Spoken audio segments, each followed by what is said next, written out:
Good morning or afternoon, everybody, depending on where you are in Australia. Welcome you all to this TASA Thursday seminar.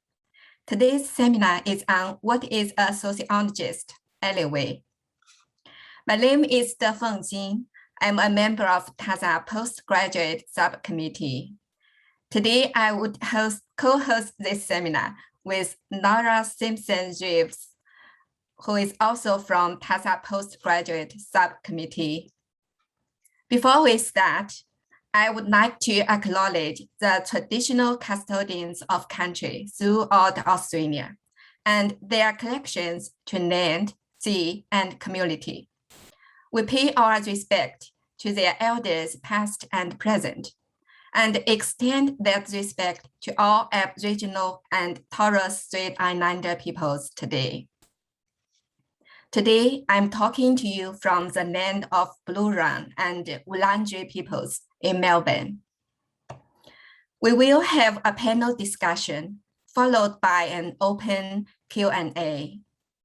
We are honored to be joined by three panelists: Dr. Andrew Clarke from the University of Queensland, Dr. Rebecca Ramsey from the World Bank, and Dr. Zoe Staines from the University of Queensland.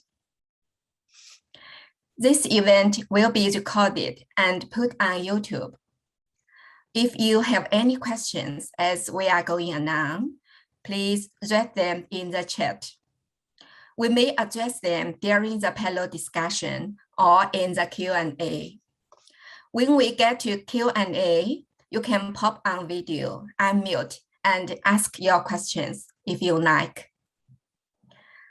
I would like to thank two other members of TASA Postgraduate Sub-Committee, Anthony K.G. Smith and Duranda Hart, for their helping to prepare for today's TASA Thursday. Now, I would like to hand over to Laura. Laura, please. Thanks very much, Jane. That's lovely introduction. So we're going to do things a little bit differently today, given the type of topic that we're talking about.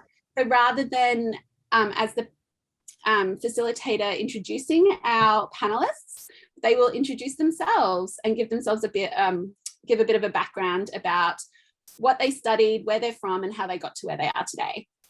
So we thought we might start with Dr. Rebecca Ramsey, who's joining us today from the World Bank. Okay. Thank you so much, Laura. And hello, everybody. Welcome to this session. I'm very excited to hear some of your questions. We understand that we're here today to talk about particularly pathways, diverse pathways that people can take in terms of using their sociology degrees or social science backgrounds. So I hope that some of you might be interested in hearing a bit about this background that I have in terms of working for a multilateral bank. So as Laura said, I work as a social development specialist with the World Bank. And this is now my second multilateral bank that I've been working with. So let me just start by mentioning that I started off my education doing political science and social science as an undergraduate degree at the University of Queensland. And at the end of that degree, I decided to do that Australian Volunteers International program because I very much thought at that time that I would like to be a community development practitioner. So I went and spent 1 year in one of the outer islands in Vanuatu and lived in a village and basically tried to support a local committee of women who were doing small-scale livelihood activities like putting together chicken coops next to their kitchens, doing piggery farming, etc. So my role was as a facilitator to try to help secure funding and opportunities for them. When I came back, because of speaking some Pidgin, I was able to use some of my social science research skills that I'd learned in that undergraduate degree, as well to work at the Centre for Social Responsibility in Mining, which is at the University of Queensland as well. And there they look at the social impacts of large-scale mining at various locations around the world. I continued on there and did an honours in social science. looking at a site in Peru and the topic of community conflict and the corporate culture. So how is it that from within a mining company, the corporate culture itself might influence the way that that company actually addresses conflict on the ground? So it's a different angle compared to the usual piece, which is hearing from community themselves about conflict. Afterwards, my supervisor convinced me to continue on researching in Peru and to do a PhD, as many of you probably have been convinced. And I stayed on in Peru to look at Rio Tinto, who were they had a copper mine proposal there, and they were considering to resettle farmers up in the northern Peruvian Andes. The project itself was cancelled while I was there doing my research. So instead, I looked at how does the international safeguards that look at resettlement of people, how do they actually address this gap where something gets cancelled? Because of course, there's still impacts to people. And I found that there was a gap there. In fact, the international policies don't cover this kind of a scenario. So to now segue you from that academic experience into my current role, I was given an opportunity to present some of this research at a conference. However, my supervisor said, Rebecca, you are taking way too long with your PhD. You need to wrap it up. You're not going to go to the United States for this. You have to get on with it. But because I'm such a nice person, truly, I will let you come to a conference in the Philippines and you can sit back and relax. It's on the topic of your thesis. And, you know, it will still be a good experience for you. So I went along and surprise, surprise, day of someone's sick, I have to just get up and give a presentation.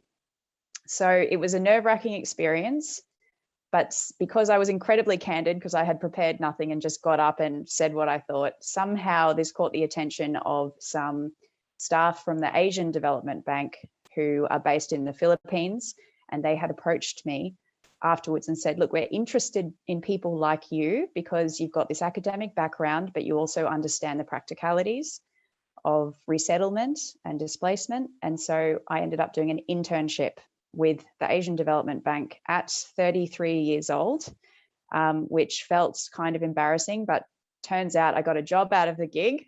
And a couple of years later, I'm now based in Sydney doing a similar job, but focused on the Pacific Islands with the World Bank. So that is to give you a long-winded background of how I've gotten to where I currently am, and we'll have time to discuss more about how I use social science, particularly research skills and theory in my work. I'll stop there. Thanks very much.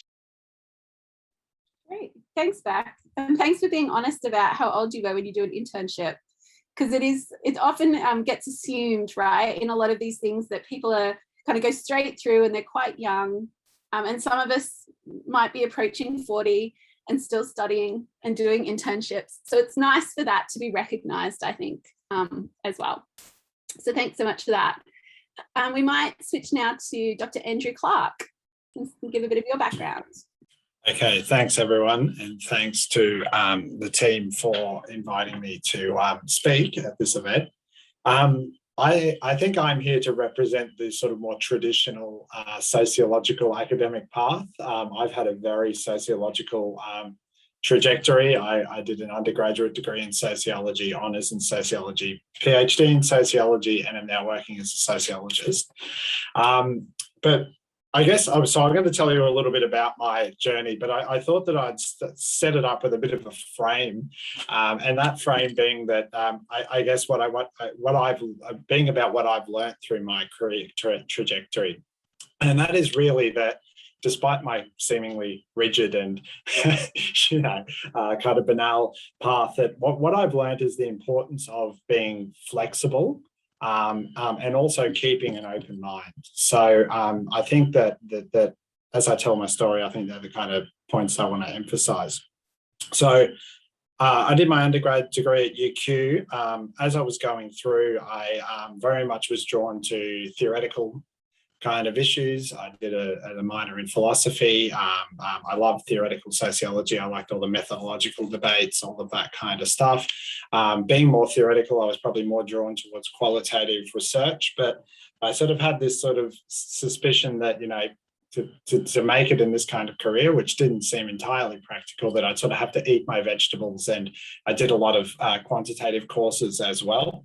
I did all of these sort of available methodological courses because I sort of saw that as being, you know, enhancing my possibilities of, you know, having work or further opportunities afterwards. And lo and behold, that did actually turn out to be the case for me. I got a research assistant job based on with my former statistics lecturer in the Institute for Social Science Research, where I would later be, after my PhD, be working as a postdoc. And I actually think that my ability to land that postdoc there was because of, partly, the fact that I knew so many people there, that they had a positive impression of me from doing that earlier work, even though I think I'm a pretty crap statistician. So that was kind of the first sort of moment where I felt this flexibility and open-mindedness being kind of important.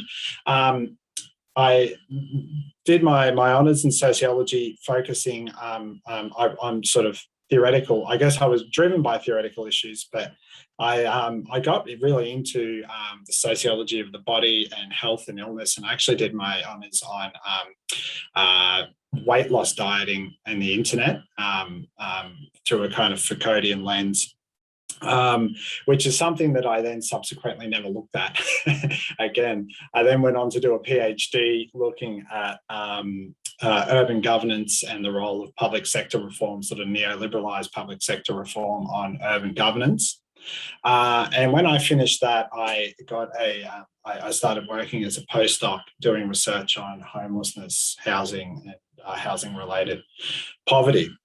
Now, I have used similar theoretical and methodological orientations through all of that different research, and I've been able to find all sorts of connections. But again, it's been an instance where I've found that being able to be flexible and to pivot to what was available has been really useful for me. So my honours supervisor was doing work around kind of urban nuisances, and I was doing some RA work for her, so then I sort of jumped on that for a PhD, and then the opportunity came up to do the postdoc in research around homelessness, and I was able to retrospectively reframe my PhD as being all about the governance of urban spaces and urban misconduct, and then was like, yeah, I'm perfect to study homelessness because that, you know, fits within that, you know, this broader frame. So again, flexibility, open-mindedness, a willingness to reimagine, I think, your career path is also, and reframe it and repackage it, and not be afraid to retrospectively imply logics on it that it never really had in the first place, is also really useful. Since that time, I've had a couple of sort of postdoc positions at UQ. I continue to do research on homelessness and poverty-related issues, and I'm about to take up a lecturing position at the University of New South Wales starting next year. There was one final thing I was going to say before I'll finish up. So I kind of had my three things where I kind of pivoted between different spaces. So I spoke about methodological, substantive, looking at different things. I've also always been a very theoretically inclined social scientist, right? That's what really, you know, gets me excited. However, I found myself doing a lot of really applied research, and particularly with my positions at the Institute for Social Science Research, where I did my first postdoc, and I think that sometimes, coming from the kind of critical social sciences, there was a kind of perspective that, you know, that's kind of selling out, or that it's sort of a naive empiricism, or you're a kind of stooge for government and all of that kind of stuff. However, out of necessity or broad-mindedness, I embraced that opportunity anyway, and I actually found that it was an amazing space for theoretical thinking and to develop my theoretical ideas, but in a really grounded way, doing a lot of applied research for government is kind of an ethnography in its own right, that you get in there and you're a participant in the governing process in terms of the production of the kind of knowledge and the categories that are used to shape the way that policy plays out. And I think that's given me now the ability to frame myself as someone who kind of straddles the divide between applied and more academic work. So there you go. There's my that's my pathway with my frame on it. Great, thanks so much, Andrew. No worries. And I think the thing about flexibility seems to really resonate with what Beck was talking about as well, in terms of being, you know, flexible, being able to apply those same skills, which might not on the surface necessarily seem like they cut across, but actually do. Great. All right, and our last speaker today is Dr. Zoe Staines. Thanks, Laura. Thanks, Andrew and Rebecca as well. Rebecca, it's nice to hear about your background, and Andrew, even though we know each other, it's nice to hear a bit more about your trajectory. So that's really cool. So I want to start by also acknowledging the traditional owners of the lands that I'm on in Brisbane at the moment, the Yugara and Turrbal peoples. Thanks also for the invitation to come along today and be part of this panel. I was kind of excited to hear about this topic because the question of my own academic identity is sort of something I've grappled with quite a bit. And I've done a lot of the kind of retrofitting that Andrew referred to of the narrative, you know, constantly being reflexive and asking myself what the hell I'm doing. And, you know, what am I doing here? Am I an imposter? You know, where do I come from? Where do I want to go? So it's always really nice to see others sort of probing and critically questioning what these sort of disciplinary identities actually really mean, you know, in our everyday world. So sometimes I feel like I have sort of multiple academic personalities. I'm trained as a criminologist, but I now work mainly alongside sociologists and economists. I focus mainly on social policy now in my research. Full disclosure up front also, I'm a Gemini. I don't know if anyone here believes in those things, but I figure that perhaps having lots of sides to my academic personality is kind of in keeping with my thirst for, you know, having lots of diversity in other aspects of my life, you know, being interested in lots of different things. And that really has been a kind of a theme of my trajectory, my career so far.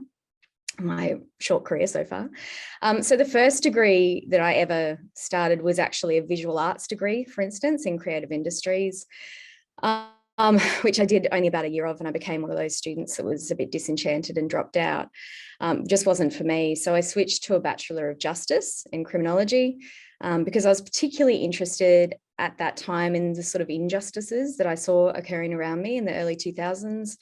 You know, particularly in terms of what was going on with refugee policy in Australia, you know, the introduction of the Pacific Solution, and also in terms of the criminalisation of some groups of people in the wake of 9/11 and the extraordinary extension of state powers, which was kind of spurred on by political fear campaigns around terrorist threats and the like. So I wanted to get a better idea and a better understanding of how the law worked and how it was applied. And so I really loved my justice degree. One of my lecturers approached me and sort of said, hey, look, you've done pretty well here. Why don't you come on and do an honours? So I did my honours in political science and I focused on fear-inducing political rhetoric, and then did my PhD in criminology, specifically focusing on policing and looking at criminal investigation processes by plainclothes police and also sworn detectives as well across Australia and internationally. So while doing my PhD, I worked as an RA and sessional academic, as many of us do, but I also worked in the Queensland Premier's Department in the Social Policy Division, and I did where I did criminal justice research. And then I moved across to the Queensland Floods Commission of Inquiry, just because an opportunity popped up. And, you know, definitely I've been quite flexible in my approach to work and sort of taking up opportunities as they arise. So I spent a few years working in the public sector before I decided to move to far north Queensland for a variety of reasons, where I completed my PhD from afar and then started working in Indigenous not-for-profit organisations up there, in Cairns primarily and across the Cape as well. I first, so I was involved in advising on and sort of co-developing social policies with Indigenous peoples and communities in Cape York as a senior policy officer. And then I moved into the role of a manager of research and evaluation, where I led a series of research and policy evaluation projects in connection with Indigenous organisations and communities, and also in conjunction with different government departments and academics situated in various institutions in Australia and overseas too.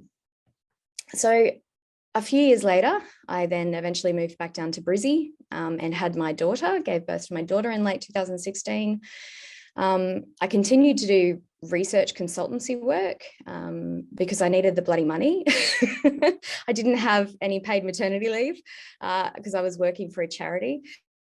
But also because I really love, I really love research, and I always have. And I want to just keep my skills and my networks current. So I did that for a little while. And I also decided at that point that I really wanted to move back into academia and sort of be able to enjoy again that sort of academic freedom that you get in academic settings. So that was kind of my target from therein.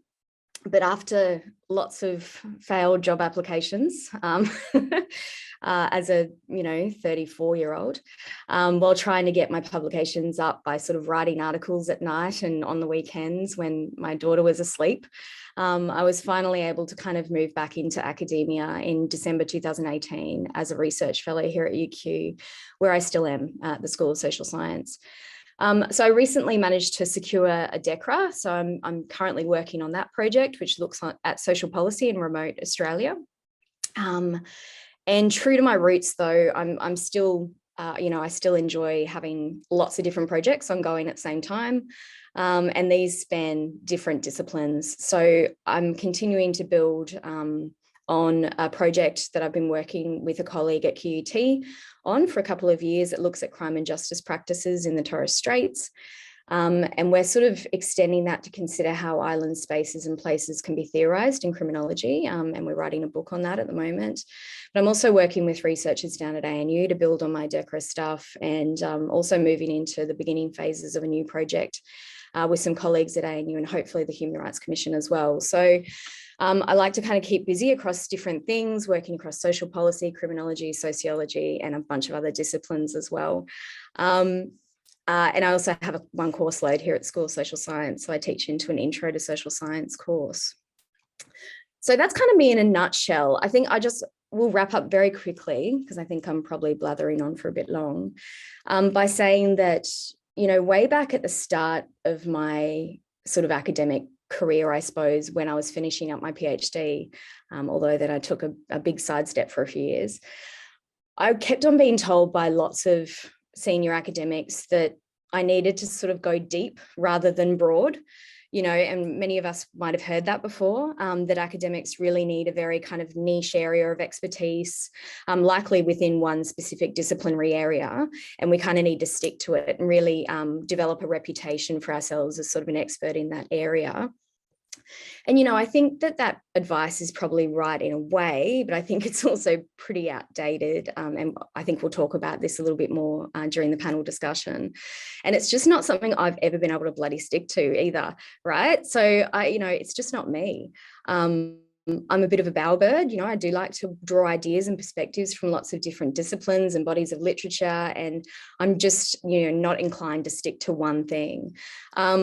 So at times that's made it hard to kind of define my narrative, but I think it's also been a strength, at least so far, because it really has kind of allowed me to widen my skill set, widen my networks, and create additional opportunities for myself that I might not have been able to do otherwise.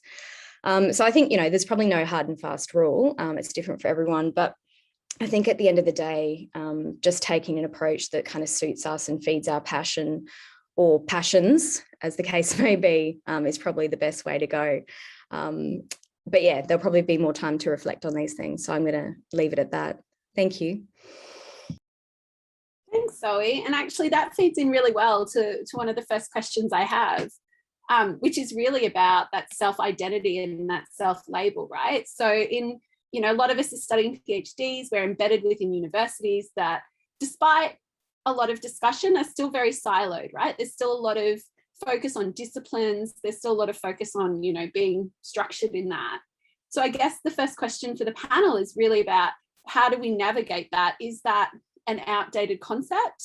Is it something that we should be positioning ourselves as, or should we be looking more broadly, especially if we're, you know, we know that I think it's about 30% of graduates stay in academia. So the majority of us are moving outside, like Rebecca did. So how do we navigate that? Does anyone want a preference to start? Beck?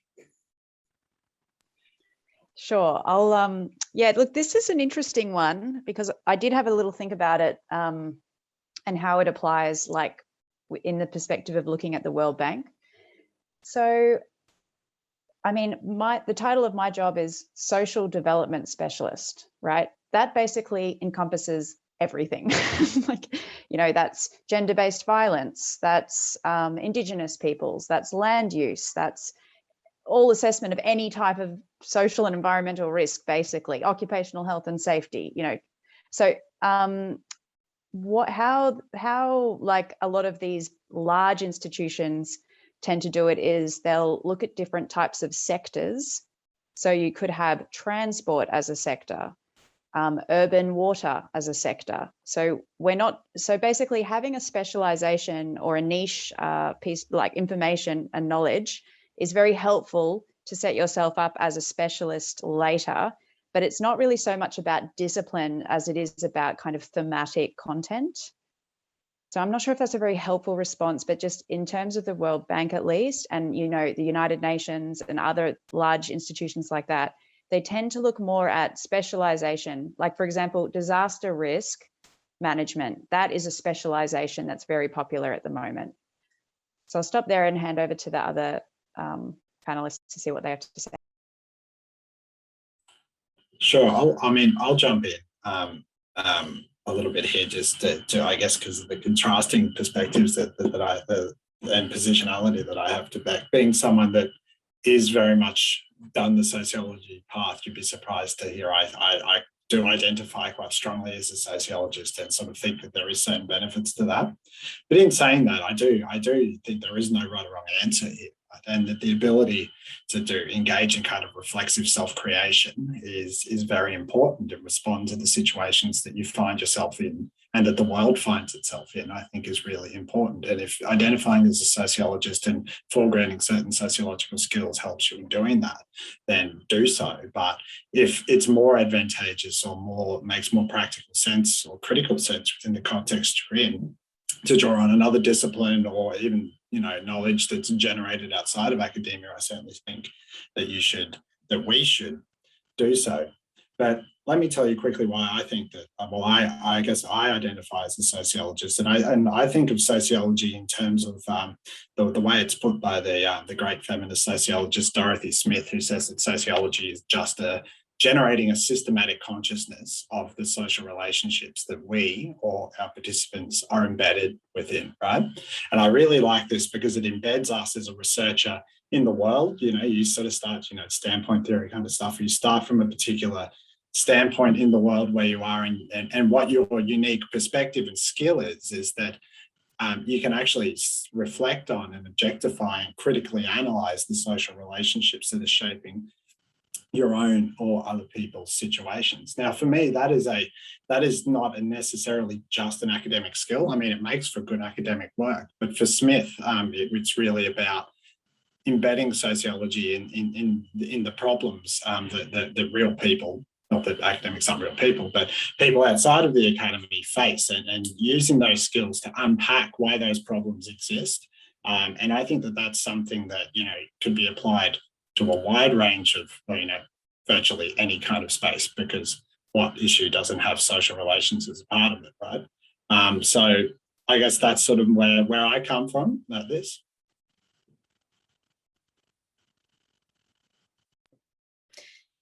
I'll jump in there as well. Yeah, I mean, I agree. There's no right or wrong answer, right? You know, I think I can definitely relate to your perspective, Rebecca. You know, like I think that in my experience working in not-for-profits and also way back when in government, you know, that disciplinary sort of title didn't matter at all to the places I was working. It was that specialization, that kind of expertise in a specific area. And if I think about, you know, when I used to work in the Premier's department, I was in a criminal justice research unit, but I was the only criminologist there, you know, so I was working with psychologists and economists, and my boss was a lawyer and an anthropologist, you know, but we all had a specific interest and specialization in crime and justice, you know. So I think outside academia, people don't know what the hell you're talking about often when you say sociology, or, you know, you use those academic or those disciplinary kind of labels and that terminology.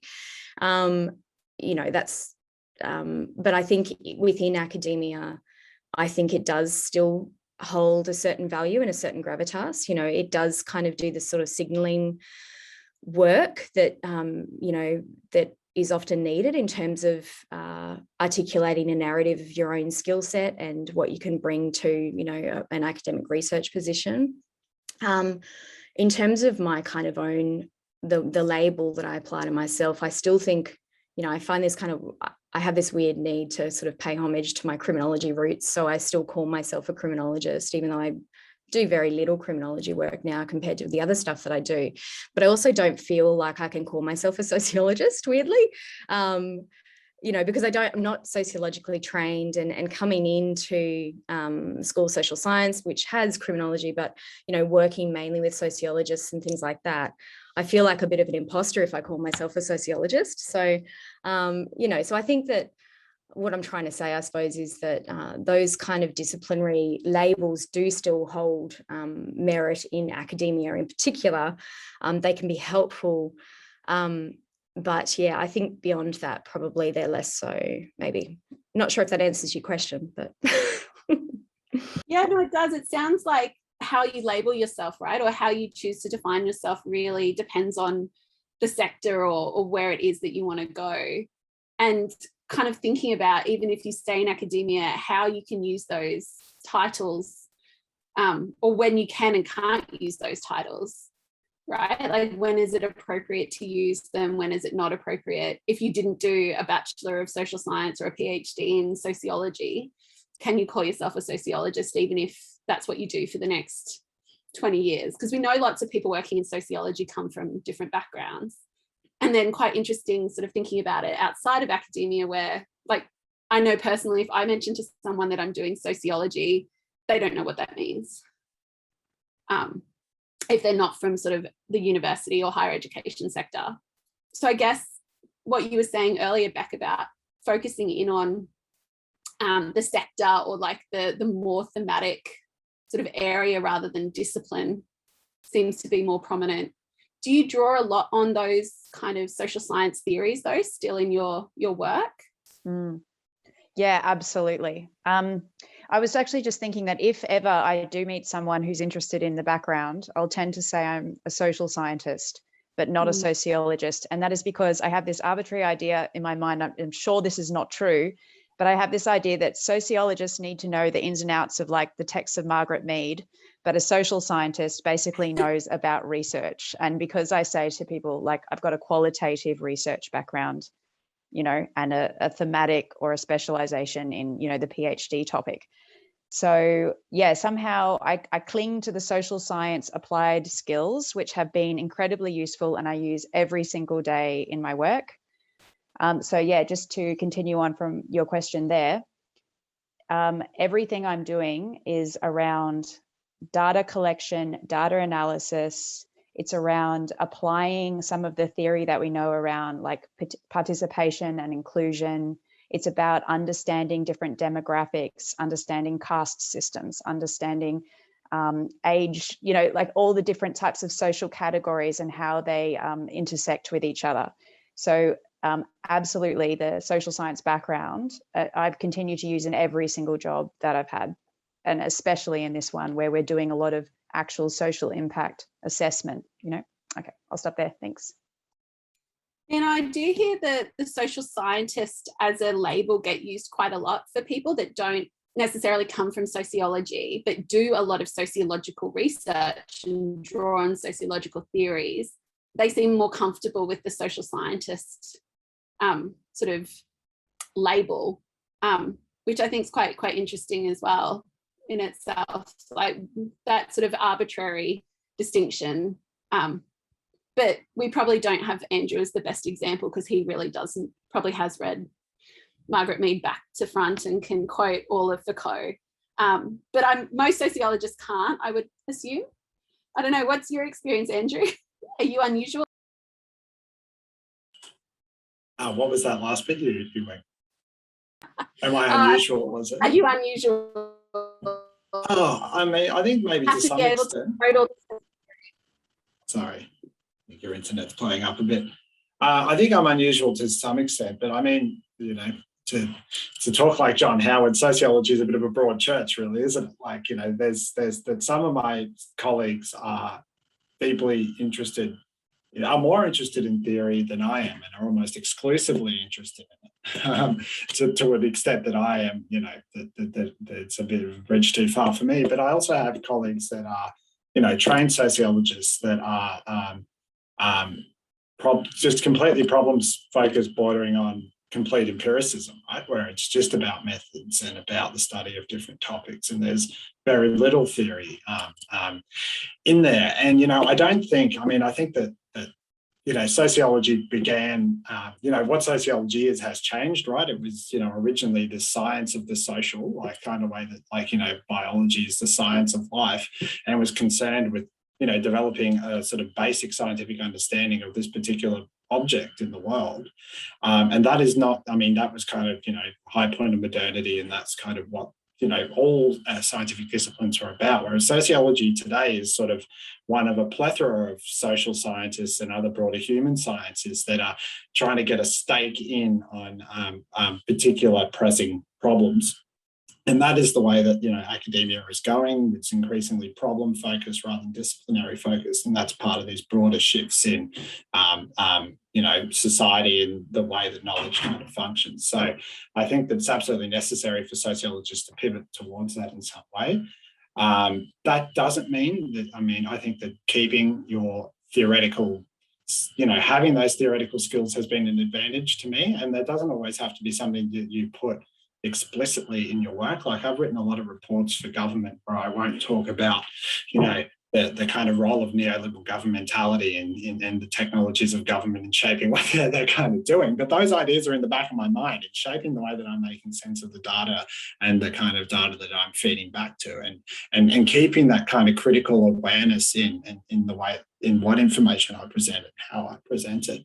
So personally, I think that dimension of sociology remains highly valuable. And I mean, it's common for people to say this, and it's valuable in helping you maintain a critical perspective, right? And not, and I don't know if this is a kosher phrase anymore, but sort of going native, and sort of internalizing, adopting the categories of the people that you are working with or for, and in a kind of uncritical way. Thank you. I think that ties in well to one of the next questions I had in mind as well, about drawing on different disciplines, right? So thinking that, you know, in reality, we still talk about those disciplines in academia, but we know outside of academia, and even to a large extent within academia now, we need to draw on ideas from different disciplines, right? It's not, we can't just stay siloed, especially if we're talking more thematically. So I guess, how does that kind of play out? Maybe Zoe can respond to that. How does that play out in drawing in those different ideas that sometimes align, but also sometimes come from very different epistemological sort of backgrounds, different ideas? Yeah, thanks, Laura. Yeah, no, I think that, you know, I suppose the extent to, I draw a lot, as I indicated earlier, on different disciplines. And I think that is important, as Andrew said, that, you know, sociologists, criminologists, anyone who's identifying as in a specific sort of disciplinary area, that we pivot towards that. There is a lot of talk about the kind of need for interdisciplinarity, you know, and the need to focus on specializing around broader social problems rather than thinking about disciplinary foci, which, you know, I totally get. So I do definitely draw a great deal on different disciplines. You know, I obviously still do criminological research, but I found my criminology training really helpful in kind of or I've built a lot on it, you know, in terms of doing my sociological research now. So for instance, just thinking about basic sort of theories of deviance and things like that, and, you know, applying them to the social policy that I look at now, and workfare policies and things like that. Definitely, you know, the disciplinary silos are also a bit stupid, aren't they? Like, there's so much crossover. You know, criminology is really just the sociological study of crime. And, you know, so coming into work in sociology, it's been really kind of scary. And like I said before, I don't like to call myself a sociologist just yet, maybe. But also, you know, it's also made me realize over the last few years just how similar, you know, the theoretical kind of perspectives are, and how much criminology is just a babe, you know, that draws on, you know, suckles on the teat of sociology. That's a terrible metaphor, isn't it? Anyway, but no, in my work now, I do draw on criminology, you know, economics, and economic theory. I draw a little bit on psych, you know, social policy work I draw a lot on. And I'm moving more into kind of human geography and social geography as well, as I become sort of more interested in particularly the kind of, well, one of the projects I referred to earlier around sort of thinking about islands and how spaces and places, how people relate and connect to spaces and places, and how that can inform different criminological perspectives. So I suppose, you know, to your question, Laura, yeah, I draw incredibly widely. I think probably some of the disciplinary silos are, you know, a bit silly. And, you know, I think it's important for us to kind of think broadly and draw on different bodies of literature and different disciplines and different perspectives as well. Yeah. Great, thank you. We might start opening it up to questions from the audience. We've got one that's come through the chat, which is actually one that I'm quite interested in as well. Given that, you know, this session is targeted towards postgrads and ECRs who, you know, generally are often looking for work. We could spend quite a while talking about the precarity of early academia. But I think you used the term earlier, Andrew, reflexive self-creation, which I really like. So kind of building on that, Anthony's question kind of looks at how we have to position ourselves differently, right? You've all spoken about the different way that you target or realign or restructure how your work has played out to fit the position that you're applying for. How do you manage those feelings of being almost an imposter, right? Which you've talked a little bit about, Zoe, where you feel like you can't call yourself a sociologist. But if you're positioning yourself in a certain way, how do you then cope with those feelings when you're reframing if it's not exactly what you initially envisioned or initially did? Does anyone want to respond to that?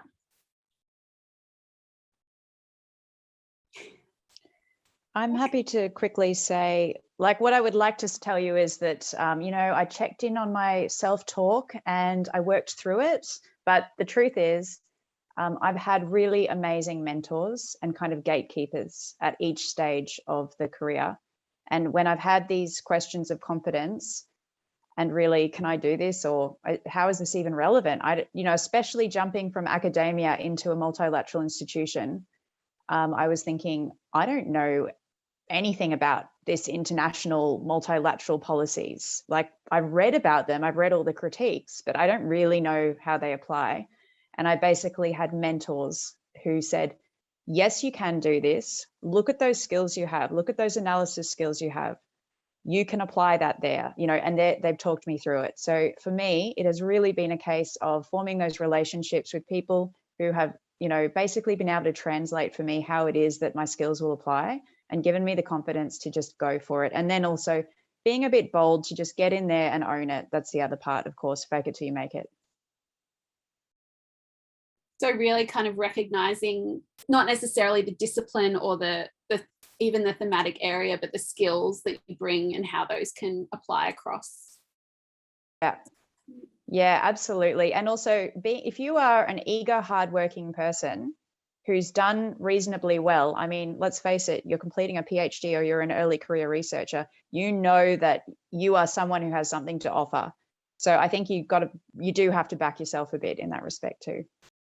Yeah, can I just say I completely agree with that, Beck. That is that have some confidence in your training as well, and also, you know, if you've spent the last 8 to 10 years learning, right? Well, if there's one thing that you're good at, it's learning, and that really helps with adaptability, right? And there's always something, like Beck said, like it's methodological skills, or, you know, a kind of particular take on your specific area. There's always something you can bring to it, and it's about thinking creatively about how your skills could help make sense of that, combined with a kind of willingness and confidence in your own capacity to get across those spaces.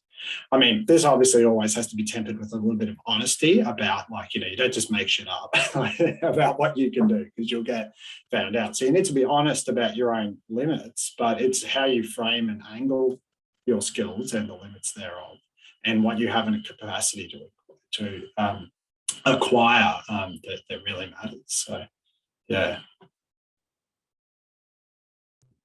I don't have much more to add other than just to completely agree with Beck and Andrew. And I think, Beck, your point about having really good mentors is, I've found that incredibly helpful. You know, often it is hard to kind of, when you're in the weeds of your career and you're sort of, you know, wandering around, kind of wondering what the commonality, you know, what the common thread is, it's really hard to kind of be objective and step back. So a good mentor can help you do that and really sort of translate, like you said, Beck, you know, how those, those kind of common skills and things like that can sort of, you know, put you in a really good position. And also just the confidence thing, right? You know, mentors for me, if I think about a couple of the most amazing mentors I've had, they've actually just been, it's just been a matter of them kind of building my confidence as well. You know, that's been a really significant part of it, you know. And then I remember one of my mentors always used to say to me, Zoe, you're the expert in that room today, you know, like, it doesn't matter, you know, that was with my PhD. It was, you know, no one there in that particular room is going to know more than you with your PhD. And that was really kind of a nice way to think about it. You know, yes, there are millions of people who know a crap load more than me outside of that room, but in that room, I was the expert. And so, you know, building confidence in that way was super helpful as well. Great, thank you. We've got a couple of questions coming through. One about sort of, I think, Anne, correct me if I'm wrong, you're asking sort of a bit about privilege. So if you come from a sort of more privileged background, which, you know, typically is white, typically middle class, or have experience in, you know, academia, or with parents or family who've gone through academia, does that kind of help with some of that confidence and being able to find those mentors? I mean, I think short answer is just yes, a resounding yes, you know, and I think we all need to be reflexive about that, absolutely, and acknowledge and own our privilege. You know, I'm a white middle-class woman, and that has privileged me in a lot of different ways. So absolutely, yeah. And I'll just also add to that, English native speaker, that fully puts you ahead significantly in any kind of international post. That's another barrier. Yeah, I completely agree as well. Unfortunately, your ascribed characteristics are not really something you can do about. So if you're someone from a lower class, or a non-white, or a non-English speaking background, or language, maybe another one is, you know, it's not much good advice to say, you know, just become white. That's not really going to help you. And to be honest, I think someone in sort of my standpoint is that I don't sort of have the experience or knowledge to tell you how to, you know, to pursue a career from the position that you're coming from. But I think that for people like us, and me in particular, that are coming from a privileged position, like Zoe said, being reflexive about that, being aware about that, and being aware of the way you deploy your privilege in work environments, and making sure that you're not sort of, or trying to limit the fact, or limit the ways in which you're doing that to the exclusion of others, and to think about, you know, it won't be long until you're hiring research assistants, you're picking PhD students, and all of the, you know, hiring research colleagues, or on interview panels, and thinking about the way that your standpoint shapes your perception of people, you know, that their capabilities.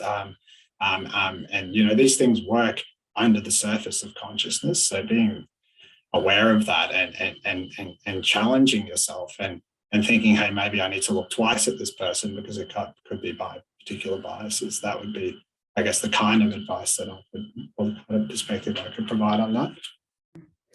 And can I just add something addition as well, Laura, if I just jump in quickly? You know, I think it's important to acknowledge, yes, how and be reflexive about ourselves, but I think it's also important to, you know, acknowledge that there's so bloody much work to be done in universities, particularly in sandstone universities, to, you know, create safe spaces for people from a wide range of different backgrounds. You know, if we're talking about people who come from backgrounds that entail social disadvantage, we're talking about First Nations scholars, you know, universities are very violent places for lots of different people, you know, and so I think there's a bloody lot of work that we need to do there, particularly, you know, if I think about the work that we're doing at UQ around sort of indigenizing curriculum and things like that, you know, there's so much reflexivity needed around not only how we make university spaces and places more safe for people from diverse backgrounds, but also,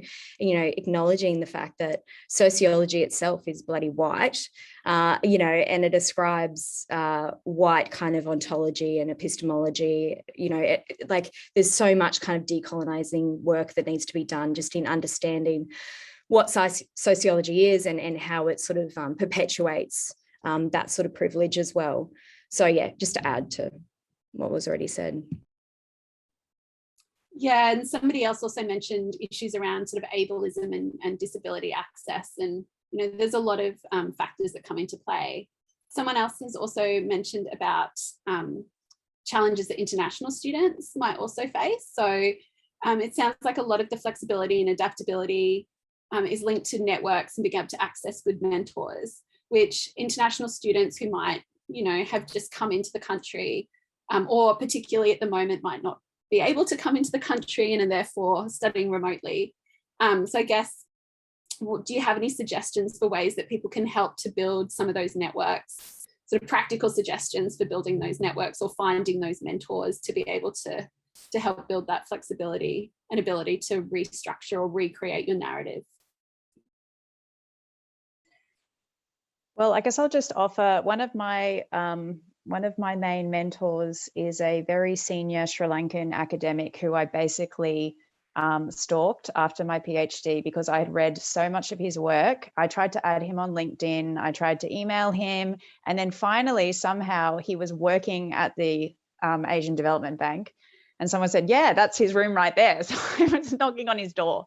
And, you know, I basically said, look, I've read this, I've read this, I've read this. And actually your article was the thing that like was most similar to my research and And he has become an incredible mentor to me.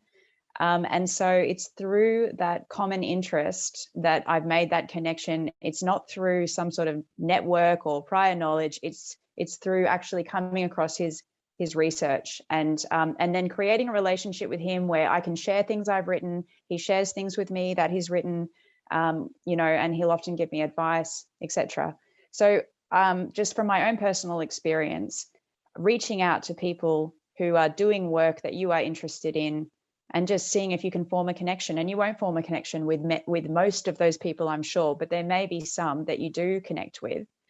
And people that you, most of all in a mentor, you want someone who you admire, someone you respect, someone who you want to learn from. So that's basically what I look for in a mentor. And that doesn't have to be an academic person either. That can be someone who is demonstrating principles in their life that are signaling to you the kind of behavior that you want to enact in your work, or the kind of values that you appreciate and that you're drawn to. Great advice. I was once told that everybody loves being told how good they are. So you should never be scared to email someone, even if they're quite senior, to tell them how much you love their work, because everybody quite enjoys getting those emails. But that can be quite daunting and scary. And again, for all of those reasons we're talking before about with privilege and things. But I think that's a great story back about just approaching and seeing what happens. We had a question from, did anyone else have anything else they wanted to add to that? No. I'm just conscious of time. We've got a bunch of questions coming through, which is great. Someone asked about reframing. So if you come from an early career outside of academia, for example, so maybe this is both for you, Zoe, or maybe Beck as well, or even Andrew, in some of your experience in really applied research. Any ideas how to reframe those narratives if you don't necessarily have a strong academic background, but you want to move into research or into academia? What are some ways that we can reframe those experiences that you had to make them applicable? And if I'm reframing anyone's question incorrectly, please feel free to jump off mute and correct me. I mean, I think it probably, if I can jump in, I think it goes back to, you know, what are the skills, like what are the actual core skills that you're learning? You know, I think that if we think about, you know, if we come across, or if we come out of, you know, any number of different degrees, then we're coming out with some core skills that are really of interest to employers, you know, those sorts of critical thinking skills, communication skills, and all of that sort of boring stuff that we always talk about. You know, that's probably a boring response, but I think that's the way that, you know, I found it really helpful to kind of reframe, was thinking about specialization, you know, in terms of how I apply those skills rather than necessarily disciplinary kind of expertise. Yeah, but I'm not sure if I have, maybe Beck has something additional to add to that. Yeah, no, I can't think of anything too helpful. I just wanted to mention, looking at the chat there, that as a white woman social scientist in my team, I'm just, you know, like, there's so much diversity, but I work for the World Bank and they have quotas around diversity. I am sure that it wasn't the white card so much as the gender card that helped me with my application into ADB. 100%. They are very focused on getting a gender balance. But yeah, certainly my colleagues are extremely diverse, which is because the board of these institutions are made up of countries from around the world, and they focus on this. Particularly at the lower levels, we see the diversity. So it also depends what kind of institution you're working for and where the location is, etc. Which I think ties into some of the discussion earlier about the need for universities in particular to kind of look at the way that these things are structured, and maybe there are sectors that are doing it much better. Can I say something just quickly about the question about, I think it was if you're someone from outside of academia coming into academia, how to frame yourself or to frame your past experiences. Universities are increasingly obsessed with real world applications, you know, industry partnerships, all of that kind of stuff. So selling yourself about, you know, it's often what the institution that you're going towards doesn't have that is what you want to put forward. So if I'm an academic going out, I'm like, I can bring these research skills and critical thinking and the time and space to really ruminate on the topic that an industry organization might not have, and vice versa coming in. If you play up the fact you have strong industry connections and partnerships, universities love that kind of stuff. You have a kind of practical knowledge and experience in the way that X sector operates and the kind of norms and the expectations and, you know, all of that kind of stuff. So just, you know, thinking about the way that you can kind of package that and sell it to, you know, within the academic context is, I think, really the way to go, or how I would do it if I was in that position. Great, thank you. I know we haven't got through all of the questions, but I am conscious that we're at time. I feel like this conversation could keep going for another hour. But we might need to wrap it up there. If anyone does have any questions or anything that they would like to forward onto the panel, or any comments, feel free to get in touch with either myself or I'm sure the panel members will be happy for you to get in touch, maybe via Twitter, which seems to be the way to make networks these days. So I need to get better at it. But I just want to say thank you so much. It's been a really rich and interesting discussion, at least from my perspective, and hearing from all the different perspectives and different ways that we come into academia, and also what counts as a sociologist, right? Recognizing how broad that term really is, and the different pathways and the different ways that we might label ourselves or project ourselves. So thank you very much for coming. Thank you to everyone else who joined and in the chat, and have a lovely rest of your day. Thank you. Thank you.